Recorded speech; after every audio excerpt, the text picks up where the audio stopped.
ดังคำสมเสยเขาเอ่ยกันว่าเวียงทองเมื่อยามใดเมฆไกลลอยละล่องบอกเห็นหน้านวลน้อ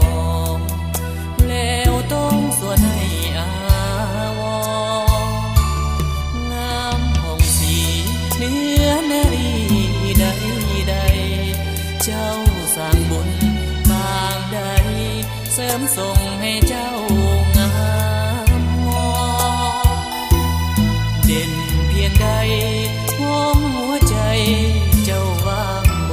นอ้ายขาดผู้สอนยามนอนแล้วเศร้าโศกสันนวลน้องเวียงสวรรค์คนดีเจ้าเป็นเทพี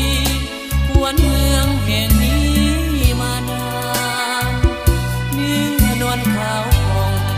สองพวงแก้มเบ่งบานงามยิ่งได้บ่ปานหวานละลื่นซื่นใจ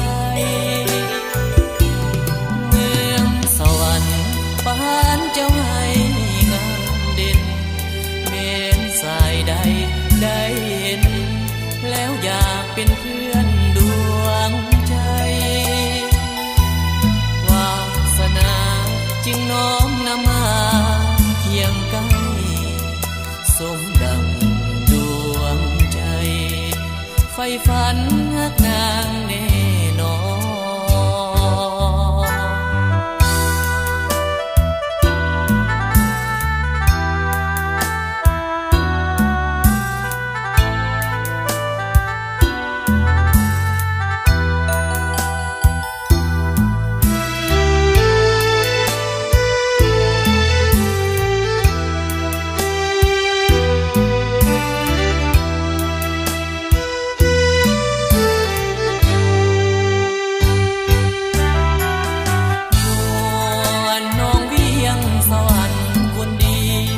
เจ้าเป็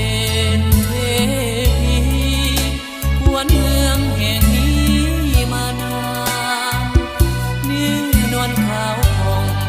สองพวงแก้มเบ่งบานงามยิ่งได้บ่ปานยิ่งหวานละลื่นซื่นใจเมืองสวรรค์ปานเจ้าให้งามเด่นสายใดได้เห็นแล้วอยากเป็นเพื่อนดวงใจวาสนา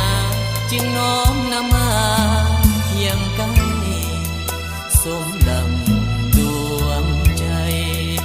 ไฟฝันฮักนางแน่